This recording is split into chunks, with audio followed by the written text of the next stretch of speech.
الحمدللہ رب العالمین والصلاة والسلام علی حبیبہ محمد آلہ وصحبہ اجمعین اما بعد فاعوذ باللہ من الشیطان الرجیم بسم اللہ الرحمن الرحیم قال اللہ تعالی فی القرآن الکریم والفرقان الحمید فلما اتاها نودی یا موسیٰ انی انا ربک وقال اللہ تعالی ان مثل عیسی عند اللہ کمثل آدم اللہم سبحانک لا علم لنا الا ما علمتنا انک انت العلیم الحکیم مولایا صلی وسلم دائما ابدا علی حبیبک من دہنت بہ البصر. معزز سامعین کرام السلام علیکم ورحمۃ اللہ. اعتکاف کے مبارک ایام اپنے اختتام کی طرف ہیں. کوشش کریں گے کہ آج کے جو پیریڈ ہے اس میں 2 لطائف پر بات ہو جائے. تو گزشتہ 2 لطائف پر جو بات ہوئی قلب کے حوالے سے عرض کیا، پھر قلب کا جو دوسرا لطیفہ روح پر مظہر کی حیثیت رکھتا ہے اس سے بات کی. جب لطیفہ روح مضبوط ہوتا ہے اور روحانی کیفیت مضبوط ہو کر جسمانی حیثیت پر حاوی ہوتی ہے تو پھر کئی طرح کے بھید سالک کو سمجھ آتے ہیں. تیسرا لطیفہ سری. سر کا جو معنی ہے وہ ہے بھید، پوشیدہ چیز، بھید. اور اس لطیفے پر حضرت موسیٰ علیہ السلام کے قلم مبارک سے اس تسلسل سے انوارات سالک تک پہنچتے ہیں. ہمیشہ یاد رکھیے گا کہ یہ جو سالک کی طرف انوارات کی یا کیفیات کا تسلسل کی بات کی جاتی ہے، ایسا نہیں ہے کہ کوئی سالک از خود وہاں سے یہ کیفیات لے سکتا ہے یا یہ انوارات کا تسلسل جو ہے وہ سیدھا اس کے قلب پر آ رہا ہے. یہ ایک تسلسل ہے. اللہ رب العالمین کی ذات عطا فرماتی ہیں نبی کریم صلی اللہ علیہ وسلم کی ذات اقدس کو. آپ کے قلب اثر سے یہ ان انبیاء اور رسول جو ہیں اللہ کے مقربین ہیں ان کے قلوب تک، اور پھر وہاں سے ہمیں جو ملتا ہے وہ اپنے مشائخ سے ہوتا ہوا، اور آخر میں جو سالک کو ملتا ہے اس کو اپنے شیخ کے قلب سے ملتا ہے. اس تسلسل کو ہمیشہ یاد رکھیے گا، کیونکہ جب بھی گفتگو ہوتی ہے یا کوئی چیز یا کوئی حصہ ہم پڑھتے ہیں تو اس پڑھنے میں جو بات کا مغز بیان کیا گیا ہے وہ ہمارے سامنے نہیں رہتا. جو الفاظ یا فکرہ ہم نے پڑھا یا جو الفاظ ہماری سماعت سے ٹکرائے ان کو سن کر اس پر پھر از خود ایک بات سوچنے کی جو ہے وہ کوشش کی جاتی ہے، جو کہ صحیح نہیں رہتی، کیونکہ اس درجے کا ادراک نہیں ہوتا. جب بندہ اپنے آنے والے یا اگلے سبق کے بارے میں سوچ رہا ہوتا ہے تو اس میں اس کی اتنی مضبوطی نہیں ہوتی کہ اس کے سارے پہلو سمجھ سکے. اسی لیے اس بحر میں یہ ضروری ہوتا ہے کہ بندہ اپنے شیخ کے کہنے کے مطابق چلے، اور وہ کہنا ہمیشہ قرآن و سنت کے تحت ہوتا ہے. تو جو زندگی کے معاملات ہیں اس میں بھی جو بات کہہ دی جاتی ہے اس پر تک اثر جا کر مرتب ہوتا ہے. تو یہ تو ہے وہ شعبہ جس میں ذمہ داری ہی اس فرد کی ہے اور آپ تک اس بات کو پہنچانا. تو ان معاملات میں اس بات کو ضرور دیکھا کریں کہ ایک لفظ کا سننا یا کسی ایک فقرے کا پڑھنا اور وہاں سے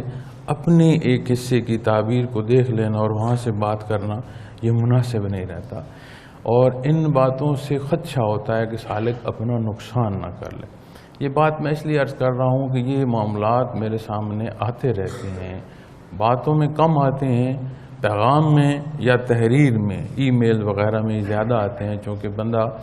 وہاں جب بیٹھا بات لکھ رہا ہوتا ہے تو روبرو تو نہیں ہوتا، تو پھر جو دل آتا ہے وہ لکھ لیتا ہے. تو اس میں میں نے دیکھا ہے کہ کئی باتیں ایسی ہیں جو کہی اور گئی ہیں اور سمجھنے والے نے اس کو سمجھ کر جو اس کو اختیار کر رہا ہے وہ درست نہیں. اس لیے یہ ایک جو ذمہ داران کا تسلسل ہے یہ بھی اسی لیے مقرر کیا جاتا ہے، نہ صرف یہ بات پہنچانے بلکہ جو بات پہنچائی جا رہی ہے اس کو صحیح سمجھانے کی بھی ذمہ داری ہوتی ہے. کسی بات کی سمجھ نہ آئے تو بار بار پوچھی جا سکتی ہے، بار بار بتایا جا سکتا ہے، کیونکہ یہ پوچھنا یا بتانا اللہ کی رضا کے لیے ہے. تو اللہ کریم ان حصوں میں سمجھ عطا فرمائے اور اس نزاکت کی سمجھ عطا فرمائے۔ تو حضرت موسیٰ علیہ السلام کی جو آیات مبارکہ ہے اس میں کئی طرح کے بھید۔ آپ کا اس بستی میں پیدا ہونا جہاں بیٹے قتل کیے جا رہے ہیں، والدہ محترمہ کا آپ کو دریا میں ڈالنا، اور جہاں سے بچوں کے قتل کا حکم دیا جا رہا ہے اس اللہ رب العالمین کی قدرت، اس نے آپ کو وہیں پر آپ کی افزائش کا جو سبب فرمایا، آپ کی دیکھ بھال کا وہی ہاتھ جو ہیں وہ سبب کرتے رہے جہاں سے حکم جا رہا تھا کہ بچوں کو قتل کیا جائے۔ یہ ایسا بھید ہے کہ ہم معاملات دنیا کو دیکھتے ہیں، اسباب کو دیکھتے ہیں، دنیا سبب سے ہے، لیکن جب دنیا اسلام کے مقابل آ کر بات کرتی ہے تو پھر دنیا کے پہلوؤں کو نہیں دیکھنا چاہیے، پھر اللہ رب العالمین کی جو ذات ہے اس پر اعتماد ہونا چاہیے۔ جیسے میں عرض کر رہا تھا لطیف روح میں کہ معاملات زندگی کو جب ہم اختیار کرتے ہیں نا دین کے مقابل میں، تو یہ ایسے ہی ہے جیسے حضرت نوح علیہ السلام کا بیٹا، اس نے کہا تھا میں پہاڑ پر چڑھ جاؤں۔ تو یہ پہاڑ پر جو چڑھ جانے کی کیفیت ہے یہ ایسی ہے کہ جب دین کے مقابل دنیا کا کوئی حصہ آ جائے تو پھر بندہ دنیاوی اختیار کرے حصے یا اسباب کو دیکھے کہ وہ مقدم ہیں یا وہ اعلیٰ ہیں۔ تو یہ ایسے ہی ہے جیسے پہاڑ پر چڑھنے والا غرق ہو گیا، یہ سارے عارضی اور فانی ہیں، یہ بندے کی بقا کی ضمانت نہیں دے سکتے۔ تو اللہ کی شان، اللہ رب العالمین نے آپ کی افزائش کا سبب وہاں بنایا جہاں سے قتل کا حکم، اور اسی پیش نظر ہو رہا تھا، کیونکہ جو اس کے جادوگر تھے یا اس کے جو حساب کتاب والے تھے انہوں نے یہی اسے کہہ رکھا تھا کہ اس قوم سے کوئی بچہ پیدا ہوگا جو تمہارے لیے مشکل کا سبب ہو سکتا ہے یا جس سے تیری سلطنت کو خطرہ ہو سکتا ہے۔ تو اسی کے پیش نظر اس نے ان کے بچوں کو پھر انہیں غلام رکھنے کے لیے، تاکہ وہ محکوم بھی رہیں، کمزور بھی رہیں۔ تو بے شمار پہلو ملتے ہیں فرعون کے ان پر ظلم کے۔ تو بنی اسرائیل پر جتنے بھی اس نے ظلم ڈھائے، انہی میں سے اللہ رب العالمین نے اس کے گھر حضرت موسیٰ علیہ السلام کی جو ہے وہ پرورش کا سبب فرما دیا۔ پھر آپ کا وہاں سے اس موقع پر کہ جہاں ایک قبطی آپ کے ہاتھوں حادثاتی طور پر مارا گیا، چونکہ وہ جھگڑ رہا تھا آپ کی قوم سے، آپ چھڑانے کو گئے، آپ نے اس کو مارا، تو وہ ایک ہاتھ ایسا پڑا، اتنی طاقت تھی آپ کے ہاتھ میں کہ آپ نے اس کو تو ایک گھوسا مارا، لیکن وہ لگا اس طرح کہ اس کو برداشت نہ کر سکا، وہ جان لیوا ثابت ہوا۔ تو فرعون کا آپ کی اس ضمن میں قتل کا کہ سزا دی جائے، تو آپ وہاں سے باہر لے گئے، تشریف لے آئے، اور پھر ایک سفر ہے، پھر آپ کا خاندان کا آباد ہونا، شادی کا ہونا، اور واپس پلٹ کر جب آپ سفر پر ہیں تو کوہ طور پر آپ نے آگ کی جو روشنی دیکھی، آپ نے سمجھا کہ وہاں آگ جل رہی ہے، تو یہ خیال کیا کہ میں وہاں سے آگ لے آؤں یا کوئی انگارہ لے آؤں، تو بچوں کو، اہل خانہ کو آپ وہیں نیچے میدان میں چھوڑ گئے۔ تو جب آپ وہاں پہنچے تو یہ آیا کریمہ وہاں قرآن کریم میں اس موقع پر بیان فرمائی ہے کہ فلما اتاہا نودی یا موسیٰ، پس جب اس آگ کے پاس پہنچے تو من جانب اللہ آواز دی گئی کہ اے موسیٰ علیہ السلام، انی انا ربک، یقیناً میں ہی آپ کا پروردگار۔ کتنا بڑا عطا اور کرم ہے اللہ رب العالمین کا کہ اس جہان فانی کی حیات میں اللہ رب العالمین نے حضرت موسیٰ علیہ السلام کو اتنی خوشبختی سے سرفراز فرمایا کہ کلام ذاتی آپ نے سنا۔ اب یہ اپنی نوعیت کا ایک واحد واقعہ ہے جسے قرآن کریم بیان فرماتا ہے۔ اب یہاں آپ غور فرمائیں تو اللہ رب العالمین کا کلام حضرت موسیٰ علیہ السلام نے سماعت فرمایا، اور اس ساری سماعت کے ساتھ پھر واپس طور پر آنا اور بات کرنے کے ساتھ اتنی جذبات محبت کے، بندگی کے اتنے بلند ہوئے کہ نہ رہا گیا، کہا بار الہ میں دیدار باری چاہتا ہوں۔ گو یہ دنیا میں ممکن نہیں ہے، برداشت نہیں ہے اس عالم فانی میں کہ یہ دیدار باری کو برداشت کر سکے۔ ایک دفعہ کسی بزرگ کے حوالے سے حضرت بیان فرما رہے تھے کہ وہ سوچ رہے تھے کہ یہ سبب کیوں ہے۔ اللہ نے دنیا کو سبب سے فرمایا، اللہ کریم کا حکم کن فیکون، قرآن کریم ارشاد فرماتا ہے، تو اللہ کریم نے ہر معاملے کے لیے سبب فرمایا، کوئی فرشتہ مقرر ہے، کوئی سبب بنتا ہے تو آگے چیز چلتی ہے۔ تو وہ فرماتے ہیں کہ اللہ رب العالمین نے یہ عقدہ جب مجھ پر کھولا تو مجھے سمجھ آئی کہ اس عالم خلق میں یہ برداشت ہی نہیں ہے کہ اللہ رب العالمین کی ذات کسی چیز کو بغیر سبب کے کچھ فرما دیں تو اس کی وجود کی حیثیت نہیں ہے کہ اس کی بقا رہ سکے، یہ تباہ ہو جائے۔ برداشت ہی نہیں ہے کہ ذات باری تعالیٰ کی جو کیفیت ہے وہ برداشت کر سکے یہ مخلوق فانی جہان۔ تو اللہ رب العالمین نے سبب سے فرمایا، یہ اس کی شان ہے جس چیز کو اس نے جیسے پسند فرمایا۔ ایک ضمناً بات تھی جو میں نے عرض کر دی۔ تو وہ کیفیت جو حضرت موسیٰ علیہ السلام کو اب اولو العزم اللہ کے نبی اور رسول ہیں، وہ ہستیاں جنہیں اللہ رب العالمین نے چنا، پسند فرمایا مخلوق تک حق پہنچانے کے لیے، ان ہستیوں میں سے بلند پایا اور شان والے اللہ کے نبی اور رسول، ان کی جو ایمان کی کیفیت ہے اور دیدار باری کی جو انہوں نے تشنگی محسوس کی اور جس در سے اللہ کے حضور اظہار کیا، اور اللہ کی شان کریمی کہ اے موسیٰ تو برداشت نہیں کر سکے۔ کتنا کرم اور احسان اللہ فرما رہے ہیں، نہیں تو فرما دیتے کہ نہیں آپ اس کے یہ دعا ہی نہ کریں۔ تو اللہ رب العالمین نے جب ایک ذرہ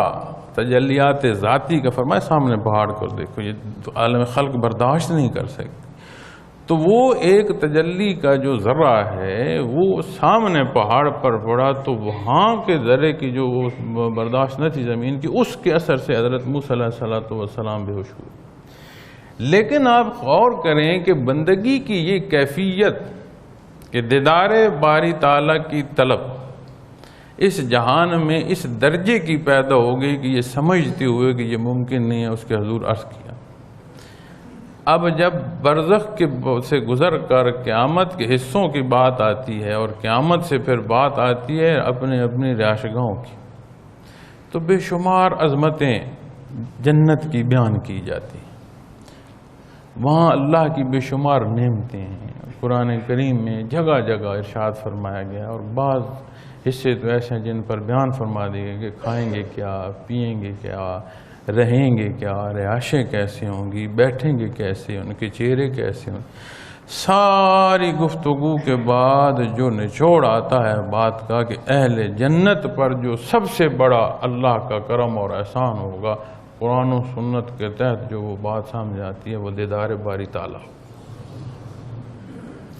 اور جہاں یہ دیدار باری تعالیٰ ممکن ہے اور بندہ ایسا بدبختی یہاں سے بنا کر لے جائے کہ وہاں اس سے محروم ہو جائے، تو پھر اس نے اپنی تخلیق میں کیا پایا، اس ساری حیات میں اس نے کیا حاصل کیا۔ تو وہ تڑپ اور وہ کیفیت اس جو لطیفہ ہے اس سے سالک کو اپنے اپنے حصے کے مطابق نصیب ہوتی چلی جاتی۔ پھر آپ غور کریں کہ ظاہری اسباب میں ممکن نہ تھا کہ فرعون کے لشکر کا مقابلہ ہو سکے، لاکھوں کی فوج تھی، اور دیکھیں کس قدر انہوں نے اپنے آپ کو منظم کر رکھا تھا کہ بنی اسرائیل رات کو لے کر چلے۔ حضرت موسیٰ علیہ السلام حکم ہوا کہ اپنی قوم کو لے کر آپ رات نکل آئیں، رات کو نکلے۔ کوئی معلوم نہیں تھا قبطیوں کو کہ جی رات انہوں نے نکلنا ہے، تو جو خبر ہوئی تو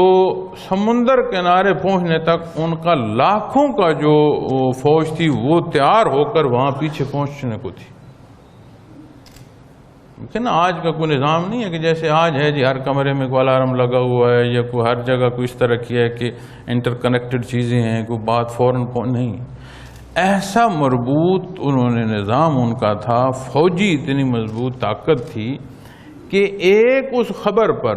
رات نہیں گزری تو ایک دفعہ اس عددی حصوں کو دیکھے تو صحیح نا جی کہ چند بندے جمع کرنے ہو تو بندے کو سمجھ نہیں آتی کہ ان کو اکٹھا کیسے ایک جگہ کرے۔ تو وہ کتنا بڑا لشکر جو ہے اس کا وہ جمع ہو کر اور وہاں تک صبح ان کے کنارے پہنچنے تک وہ پیچھے پہنچنے کو تھے۔ تو دنیا کے معاملات میں اللہ کریم نے اتنا کچھ عطا فرمایا تھا کہ اس وقت اس کی طاقت کو کوئی دوسری جو بیرونی ممالک ہیں ان سے کوئی خطرہ نہیں تھا، بجائے شکرانے کی کیفیت کہ وہ دوسری طرف چلے گئے، انا ربکم الاعلی، میں سب سے بڑا، میں پالنہار ہوں تمہارا، میں تمہارا روزی رساں ہوں اور میں مجھے سجدہ کرو، وہ دوسری طرف ناشکری کی طرف چلے گئے۔ تو اسی لیے فرمایا گیا ہے نا قرآن کریم میں کہ وہ برائی میں اور شدت میں ایک سر سے نکلا چلا جا رہا تھا، حدوں سے باہر جا رہا تھا۔ لیکن حضرت موسیٰ علیہ السلام جس قوم کی درد میں، جس قوم کی محبت میں، جس کے لیے اللہ نے انہیں بھیجا تھا، اس کی تو تھی ہی تھی۔ تو انبیاء اور رسول وہ برگزیدہ ہستیاں ہوتی ہیں جنہوں انس کی ایک ایک کی درد اور تکلیف محسوس ہوتی ہے کہ جو اللہ جل شانہ کے مقابل آئیں اور اللہ کی ناشکری کریں، جس کیفیت سے انہوں نے گزرنا ہے اس کے جو ادراک ہے وہ اس درد میں ان کے لیے بھی ان کے اندر درد ہوتا ہے کہ کاش یہ اس سے بچ جائیں۔ یہ اپنی بد نصیبی خود تیار کر رہے ہیں، یہ اپنے اوپر خود ظلم کر رہے ہیں، وہ درد بھی ہے۔ پھر قوم کی جو درد اور محبت اور جس کے لیے حکم اسے لے کر نکلے، قرآن کریم کی کتنی آیات ہیں کہ پھر اس قوم نے جسے اللہ رب العالمین نے ایسے سخت ترین، جسے اللہ نے مثال کے طور پر بیان فرما دیا اور دنیا کے سامنے قیامت تک وہ پڑا ہے اور رسوا اور ذلیل ہو رہا ہے، اس کی مثال دے دی کہ اس سے انہیں چھٹکارا ملا۔ اور پھر جو انہوں نے روزمرہ کی زندگی میں معاملات کی، آپ دیکھیں کہ پھر وہ حضرت موسیٰ علیہ السلام کے لیے کتنی تکلیف کا سبب۔ آپ کوہ طور پر احکامات لینے گئے، پیچھے سے بچڑا تیار ہو گیا۔ اس اللہ رب العالمین نے اس اسباب کی دنیا میں بے سبب روزی کا سبب بنا دیا کہ تمہیں من و سلوہ عطا کر دیا۔ اس کے جواب میں کیا ہوا؟ شہر میں جاؤ اور اس میں کیسے داخل ہو، فاتح تم ہی ہوگے، وہاں ان کے کیا حالات ملتے ہیں۔ تو آپ غور کریں کہ ایک جہد مسلسل ہے جو حضرت موسیٰ علیہ السلام نے تا حیات اسی میں سے گزرتے گئے۔ جس محبت، جس شوق سے آپ کی ابتدا ملتی ہے، اپنی حیات کی انتہا تک اس میں کوئی رائی برابر کی کمی نہیں، زیادتی ہو سکتی ہے، اضافہ ہو سکتا ہے، کمی نہیں۔ تو جب سالک کو وہاں سے یہ کیفیات اس کے لطیفے پر آتی ہیں اور لطیفہ روح روشن ہو اور روحانیت کا جو ہے وہ مضبوطی ہو، ایک عرف عام میں روحانیت سے سمجھا جاتا ہے کہ کوئی مافوق الفطرت قسم کی قوت، کوئی مافوق الفطرت قسم کی طاقت بھی کیا جو اللہ جل شانہ کی رضا اس کے مقابلے میں کوئی چیز ہو سکتی ہے کہ جی روحانیت ہے اس کے پاس، جی یہ تو ہوا میں اڑ سکتا ہے، یہ پانی پر چل سکتا ہے۔ دوسری طرف دیکھو جس موضوع پر بات ہو رہی ہے کہ اللہ راضی ہو، اور مخلوق تخلیقی عناصر میں ہی جو قوت ہے اس کو اگر دیکھ کر اعلیٰ سمجھنا شروع کر دیں تو بات پھر یہ سوچنے کی ہے کہ یہ سمجھنا درست ہے یا کوئی اس دماغ میں فطور ہے، اس قلب کے اندر کوئی نقص ہے۔ اس لیے کہ جو منزل ہے وہ اللہ کی رضا ہے، تو کتنی عظیم منزل ہے اور واحد ذات ہے خالق کی، باقی جو کچھ ہے وہ مخلوق ہے اور ہر شے اس کی محتاج ہے، اور جس کا سب کچھ محتاج ہے اس کی رضا کو چھوڑ کر جو اس کا محتاج ہے اسے سمجھنا کہ یا اللہ کہ کیا اس کو بندہ کہے، یہی ہے نا کہ اپنی راہ سے بھٹکنے کی بات۔ تو روحانیت وہ ایمان کی کیفیت ہے جو مجبور کر دے نیت سے عمل تک اتباع محمد الرسول اللہ صلی اللہ علیہ وسلم۔ اس میں کوئی ذاتی خواہش، ذاتی چاہت، ذاتی طلب رہتی نہیں ہے۔ اگر طلب ہے تو طلب کو طلب صادق ہی جب کہا جائے گا جب وہ اتباع محمد رسول اللہ صلی اللہ علیہ وسلم کی طلب، وگرنہ وہ طلب صادق ہی نہیں کہلائے گی۔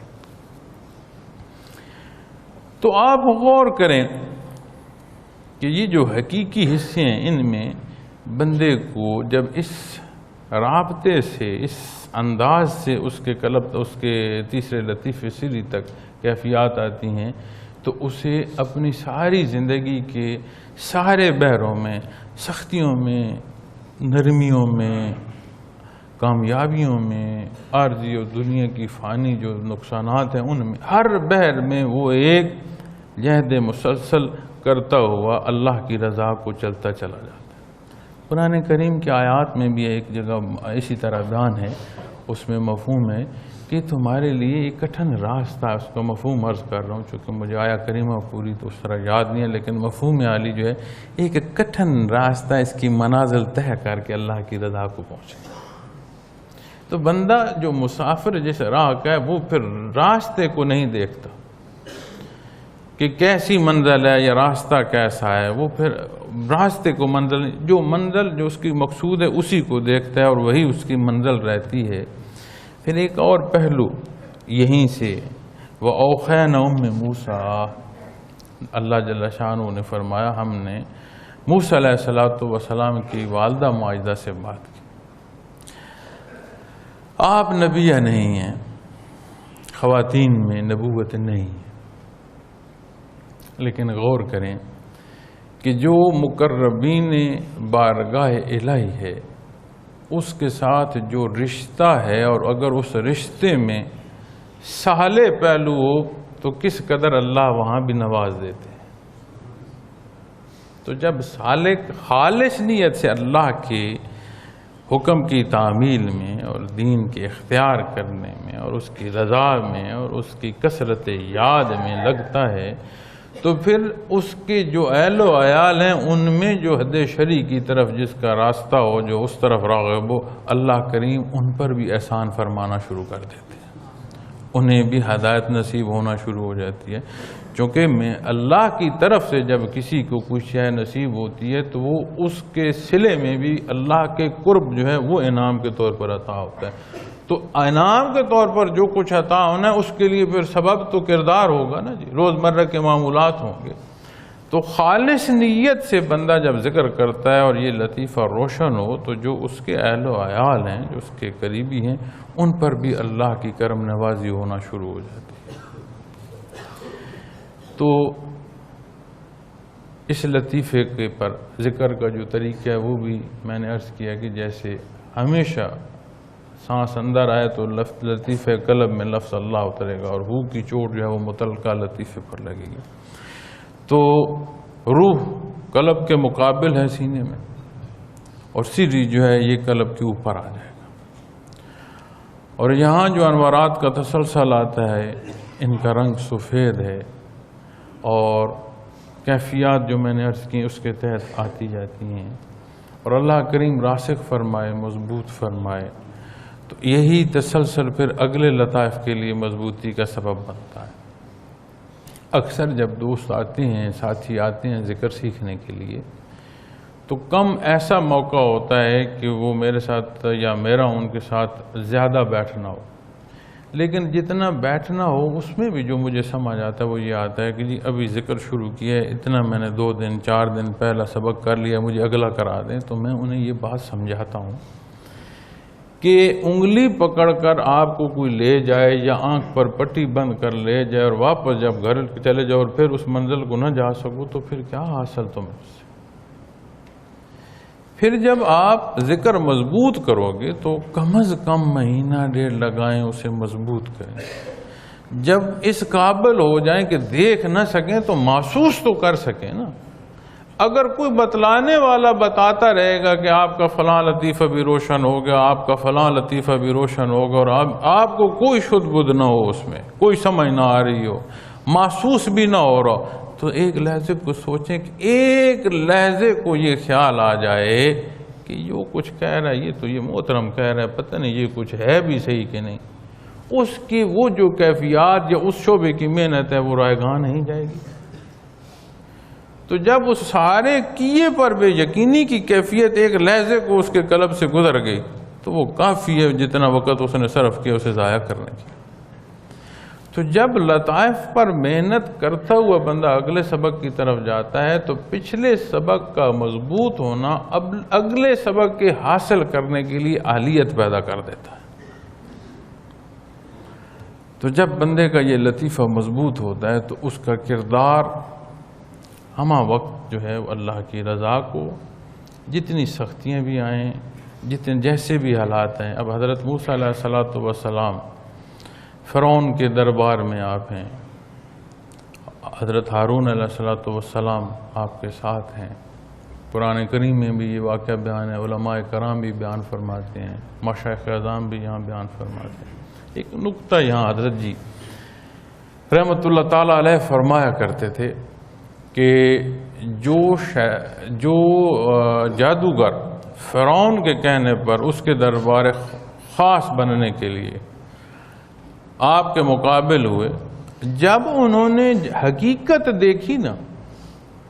کہ جو کچھ وہ تو میدان میں لائے وہ اس طرح تھا کہ متشکل وہ دھوکہ تھا، دیکھنے والے کی آنکھ کو دھوکہ تھا، وگرنہ وہی لکڑیں اور وہی رسے پڑے تھے میدان میں، حقیقت میں ان کی تبدیلی نہیں تھی۔ انہوں نے دیکھنے والے کے دیکھنے کو انہوں نے ایسا کیا تھا کہ وہ دیکھنے میں لگتا تھا کہ سانپ اور اژدہا ہیں، حقیقت میں وہ سانپ اور اژدہا نہیں تھے۔ اور جب حضرت موسیٰ علیہ السلام نے عصا پھینکا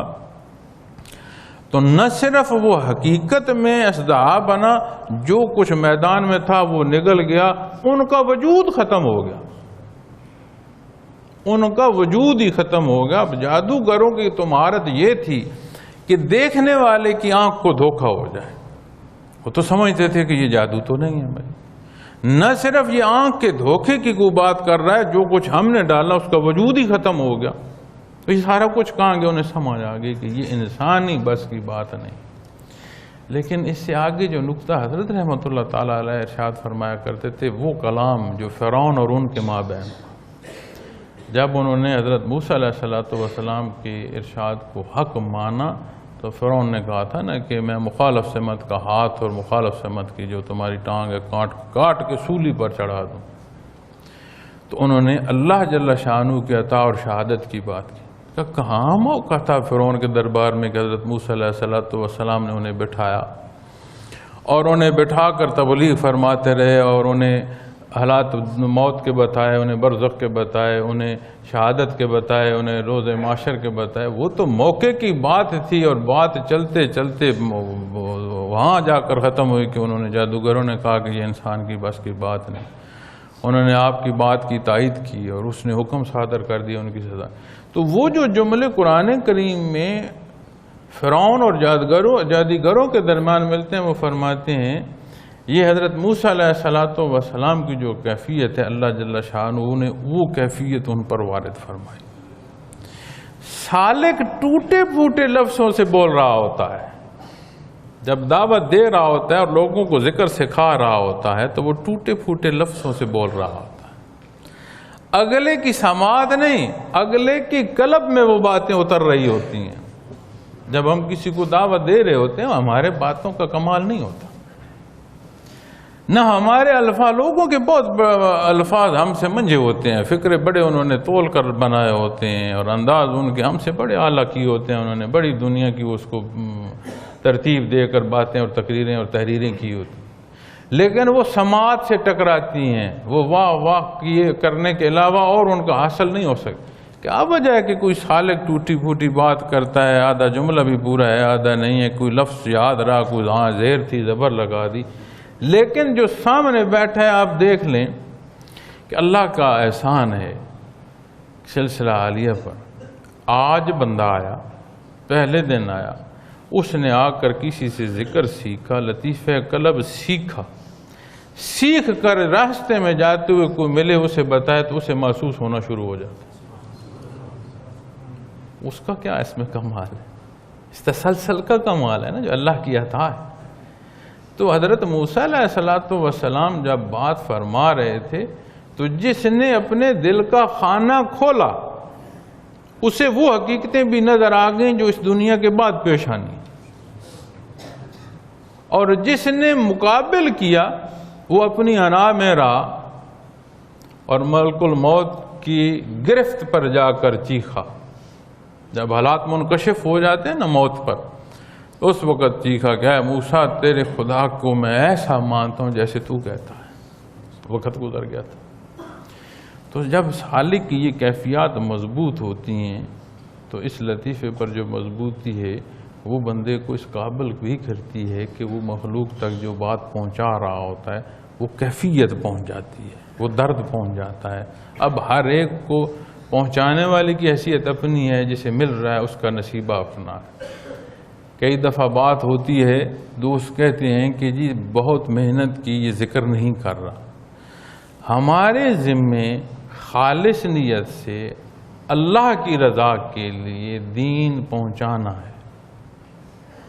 ہمارے ذمے اگلے کو پکڑ کر سختی سے سجدے کرانا نہیں ہے. اور دنیا میں جو تکوینی امور کا حصہ ہے اسے ہم نہیں سمجھ پاتے. ہم بھی سمجھتے ہیں کہ یہ ذکر مان نہیں رہا، یہ ذکر کر نہیں رہا، اس کو نماز کا بتایا جا رہا ہے، اہمیت بتائی جا رہی ہے، نتائج بتائے جا رہے ہیں، قرآن و حدیث بیان کیا جا رہا ہے، یہ بات نہیں سمجھ رہا. اس کا کردار کہیں ایسا تو نہیں کہ من جانب اللہ ہی سزا ہے کہ اسے منظور ہی نہیں اس رب کائنات کو یہ کہ اس کے حضور سجدہ ریز بھی ہو. ہم کہتے ہیں بڑی محنت کی، یہ ذکر نہیں کرتا، اللہ کا نام نہیں لے. اللہ کریم کو منظور ہے، یہ اس کا اپنے اللہ کے ساتھ جو تعلق ہے اس پر بھی تو انحصار ہوگا نا کہ وہاں کیفیت کیا ہے. لیکن جو سالک کی بات کرنا اور اگلے تک پہنچنے کا سبب ہے اسے اور تقویت مل جائے گی یہاں سے. تو جب یہ لطیفہ مضبوط اور راسخ ہوگا تو جس درجے کا یہ مضبوط ہوتا جائے گا پھر اگلے لطیفے پر اس کے اثرات مرتب ہونا شروع ہو جائیں. تو اگلا جو چوتھا لطیفہ ہے وہ ہے خفی. سر سے بھی اس کا جو بھید ہے وہ گہرا ہے. سری یعنی بھید، تیسرا لطیفہ بھید، پوشیدہ بات. اب خفی مزید جو اس سے بھی بھید میں اور گہرائی ہے، مزید گہرا ہے. اس کی جو آیہ کریمہ میں نے تلاوت کرنے کی سعادت حاصل کی ہے، اس میں اللہ رب العالمین نے ارشاد فرمایا ان مثل عیسی عند اللہ کمثل آدم. یہ آیہ کریمہ کی جو شان نزول ہے، یہ عیسائیوں کا ایک وفد مدینہ منورہ میں نبی کریم صلی اللہ علیہ وسلم کی خدمت میں آیا. جب انہوں نے دیکھا کہ اسلام پھل پھول رہا ہے اور لوگ سمجھ رہے ہیں اور بات کو مان رہے ہیں اور عمل کی طرف آ رہے ہیں، تو انہوں نے چاہا کہ جو حضرت عیسیٰ علیہ السلام کی طرف بات ہے اسلام میں، اس پر آ کر کوئی بات کی جائے اور کم از کم کوئی ایسی حد کر لی جائے کہ اگر ان کو یہ بھی مانا جائے کہ نبی صلی اللہ علیہ وسلم اللہ کے نبی اور رسول ہیں تو کم از کم اپنا جو دین ہے اس کے تحفظ میں کوئی دیوار کھڑی کر لی جائے، کوئی بات طے کر لی جائے. تو وہ بات آ کر آپ کے حضور انہوں نے کی. تو سوال جواب ہوتے میں یہ بات آئی کہ اگر حضرت عیسیٰ علیہ السلام اللہ کے بیٹے نہیں ہیں تو ان کا والد کون؟ تو یہ آیہ کریمہ اللہ رب العالمین نے ارشاد فرمائی بے شک اللہ کے نزدیک عیسیٰ علیہ السلام کی مثال آدم علیہ السلام کی مثال کی طرح ہے. اللہ کی قدرت کا مظہر ہے دنیا میں حضرت عیسیٰ علیہ السلام کی پیدائش. اور یہاں جو اس آیہ کریمہ میں ارشاد فرمایا کہ مثل ہے حضرت آدم علیہ السلام کی، تو جو ذات بن باپ بن ماں کے پیدا کر سکتا ہے وہ ماں دو میں سے ایک نہ ہو کہ بن باپ کے پیدا نہیں کر سکتا. تو اسی طرح اس طرح کی جو خصوصیات حضرت آدم علیہ السلام کے قلم مبارک سے آتی ہیں اس طرح کی خصوصیات بھی آتی ہیں اور مزید بھید بھی ہیں. اس دنیا کی حیات میں حضرت آدم علیہ السلام کو اللہ رب العالمین نے آپ کے وجود کو وہاں بنایا، پھر دنیا میں آپ آئے. اور حضرت عیسیٰ علیہ السلام کی جو پیدائش ہے بن والد کے اس جو جہان فانی ہے اس میں ہوئی. تو ایک بہت بڑا بھید ہے. اور کیا ہے؟ اللہ کی قدرت کا مظہر ہے. بار بار پڑھتے ہیں نا الا کل شیء قدیر. تو ہم تو اس لفظ کو پڑھتے چلے جاتے ہیں، بہت پیارا لگا تو بیٹے کا نام ہم نے رکھ لیا عبد القدیر، قدیر کا بندہ، اس کا بندہ جو قدرت رکھتا۔ اس کے معنی و مفاہیم میں جائیں گے تو اپنی کمائیگی کا احساس بڑھنا شروع ہو جائے گا کہ جو کچھ ہے وہ اللہ کی ذات ہے، میں کچھ نہیں ہوں۔ لفظ میں اس درجے کا اس میں ہوگا، منہا ہوگا کہ یہ بات بھی ختم ہو جائے گی کہ میں کچھ نہیں ہوں، یہ رہ جائے گا کہ اللہ کی ذات ہے اور کچھ نہیں، کیونکہ میں نہیں ہوں میں پھر لفظ میں تو آیا نا، کہیں شمار تو آیا نا۔ جب واحد ذات اللہ کی رہ جائے گی اور باقی کچھ نہیں رہے گا تو یہ کیا ہے؟ یہ بھی تو اللہ کی رضا ہے کہ بندگی کی کیفیت اس درجے کی نصیب ہو۔ پھر حضرت عیسیٰ علیہ السلام کی دنیاوی معاملات میں مردے کا زندہ کرنا ہو یا ایسی بیماریاں ہوں جن کا لا علاج ہیں اور آبادیوں سے لوگوں کو نکال دیا جاتا ہو اور آپ کو اللہ شفا کا ذریعہ بناتا ہو، تو جو دنیا کی تکالیف ہیں ان میں بھی اللہ رب العالمین آسانی فرماتے ہیں۔ اور اس بحر کو اس پہلو پر نہ سمجھ لیا جائے کہ جی میں بھی پھر مردوں کو زندہ کر لوں، اپنے آپ کو بھی تو ہم دیکھیں۔ حالانکہ اس خطے کی تاریخی واقعہ ہے، اسی خطے میں جس میں ہم بستے ہیں اس کا تاریخی واقعہ ہے کہ جب انگریز کا تسلط ہوا تو انہوں نے مذہبی پیشوا بھیجے تھے کہ اسلام کا جو ہے اس کے مقابل اپنے جو مذہب ہے اس کی پرچار کریں، اور علماء سے ان کے بے شمار مقابلے بھی ہوئے۔ ایک واقعہ ان کا بڑے حضرت رحمۃ اللہ تعالیٰ علیہ اپنی تقریر میں بھی بیان کرتے ہیں، اگر آپ نے سنی ہو تو وہ واقعہ آپ کو یاد ہو کہ انہوں نے حق کے، اسلام حق ہے یا یہ جو عیسائیت ہے حق ہے، اس پر ہے کہ جی پانی پر بھی چلا جائے گا، باہم بات بھی ہوگی، پھر پانی پر چلا جائے گا، جی جو حق ہے پھر وہ مردہ کو بھی زندہ کرے گا۔ حضرت امداد اللہ مہاجر مکی رحمۃ اللہ تعالیٰ علیہ کے حوالے سے بھی ملتا ہے کہ انہوں نے فرمایا تھا کہ جب مردہ زندہ کرنے کی بات آئے تو مجھے بتانا، میں بھی آ جاؤں، چونکہ جو بھی معجزہ ہے انبیاء کا بطور توارث اس جو آگے امت آتی ہے اس میں کرامت کے طور پر وہ ضرور پذیر ہو سکتا ہے۔ تو انہوں نے فرمایا کہ حضرت عیسیٰ علیہ السلام کے وارث ہم ہیں جو ہم اسلام پر عمل پیرا کر رہے ہیں، آپ تو تجاوز میں چلے گئے۔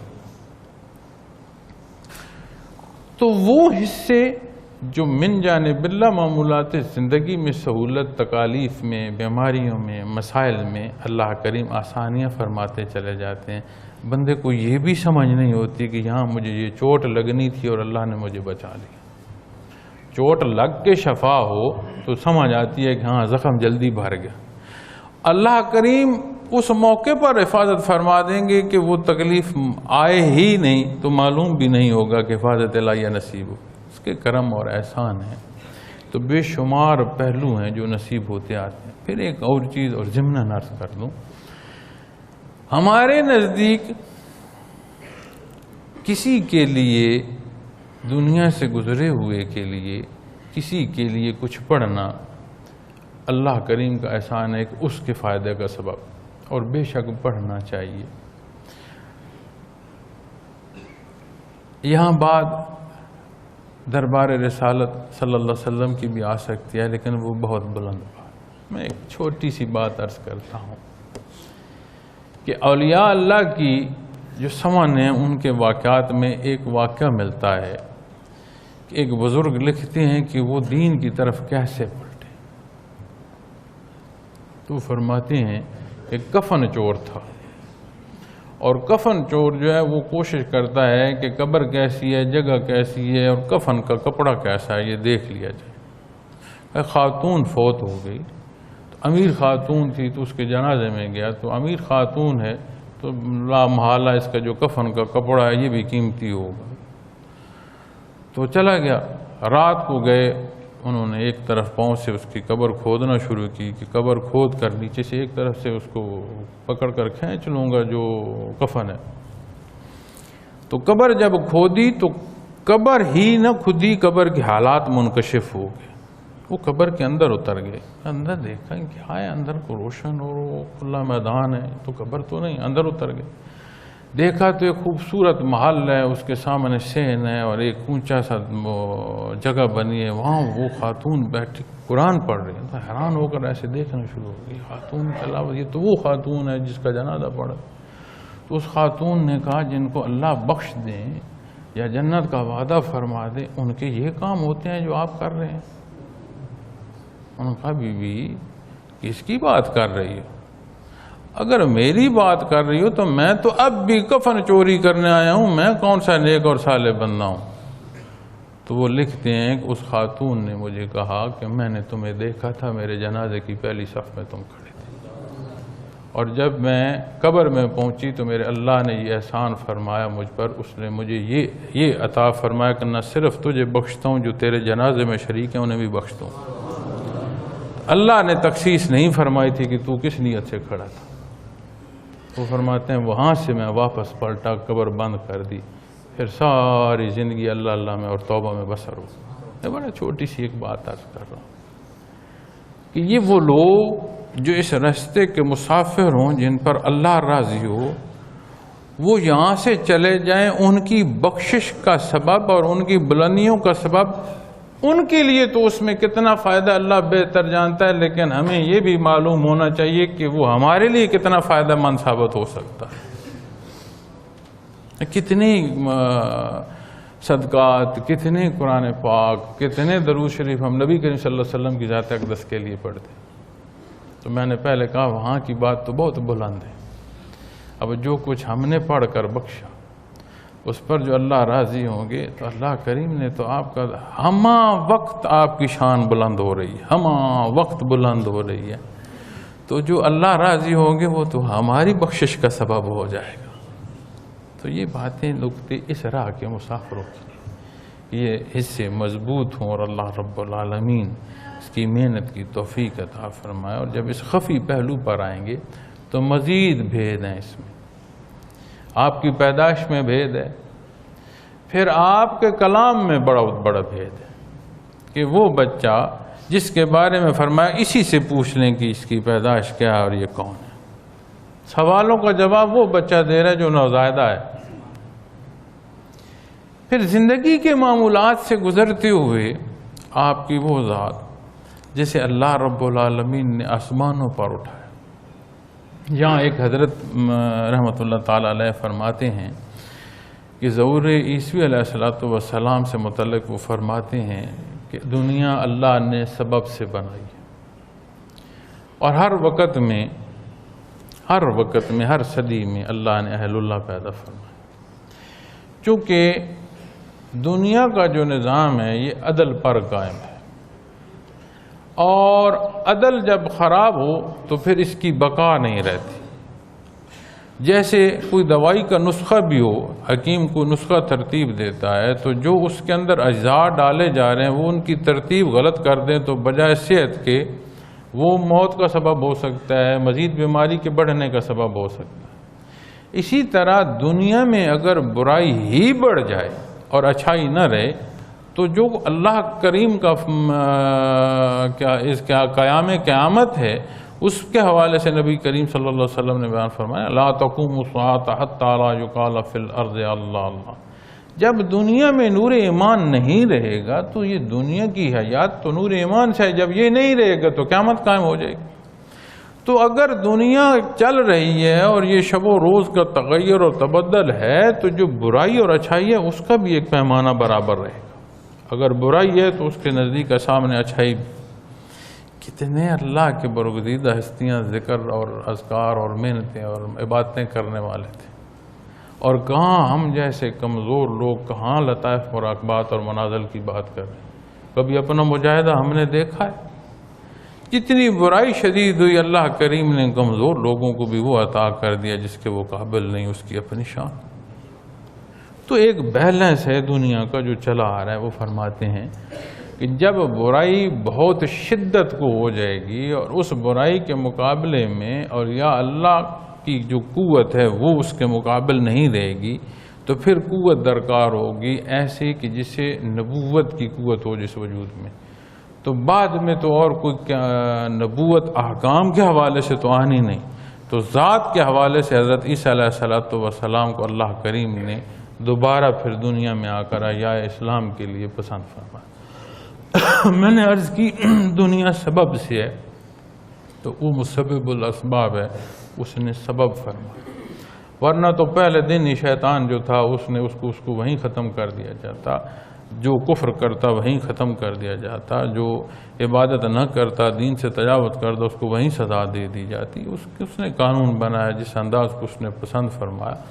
تو سبب کے طور پر حضرت بیان فرمایا کرتے تھے کہ پھر اولیاء اللہ کی جو قوت ہے وہ اس قابل نہیں ہوں گی کہ اتنی جو شدت ہے برائی، کیونکہ ہر طرف برائی پھیل جائے گی اور کثیر تعداد ہوگی برائی کرنے والے لوگوں کی، تو پھر ان کے مقابل اللہ کریم حضرت عیسیٰ علیہ السلام۔ تو جو واقعات آپ کے ظہور کے ملتے ہیں اس میں بھی یہ بات ملتی ہے کہ حضرت امام مہدی جو ہیں وہ محکوم ہونا شروع ہو گئے۔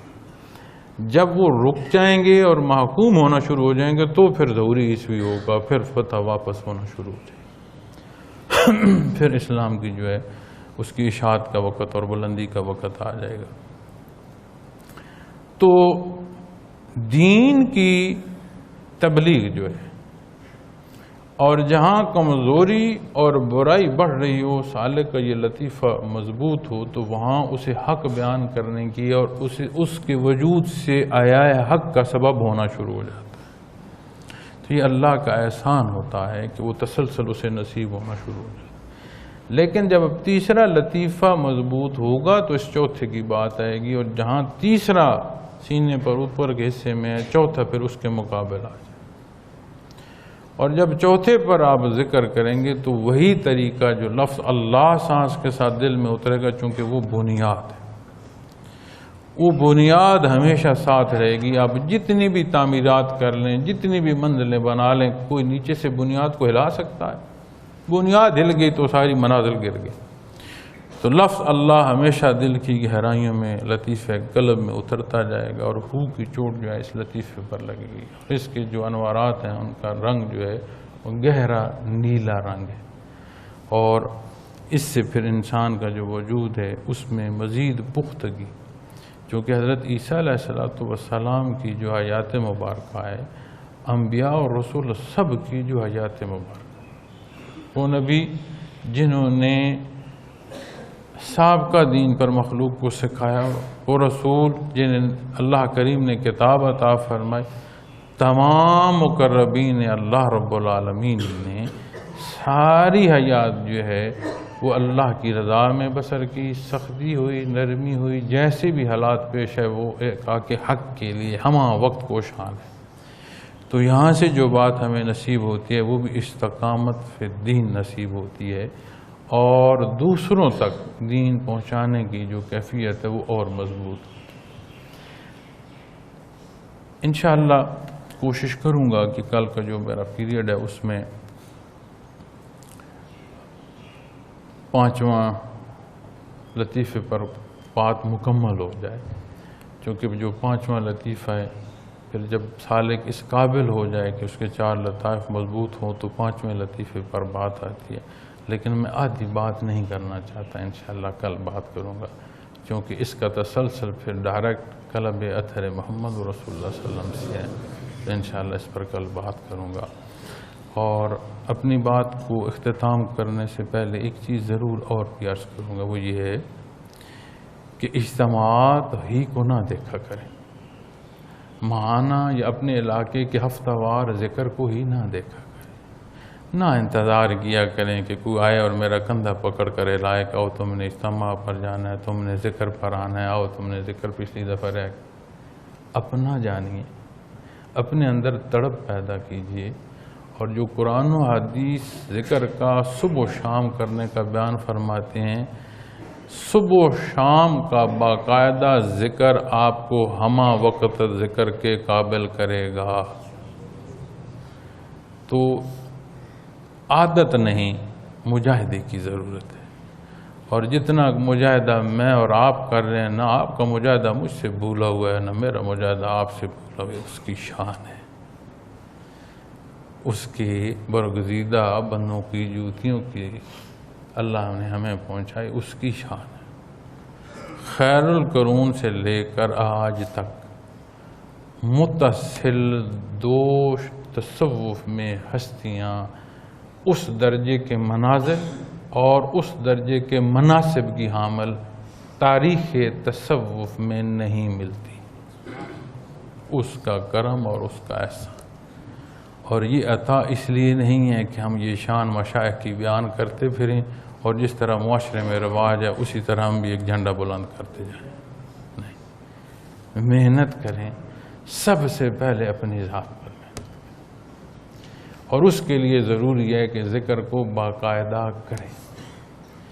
جتنا ذکر مضبوط ہوگا اتنی ایمانی کیفیت مضبوط ہوگی. یہ جتنی میں نے باتیں کی ہیں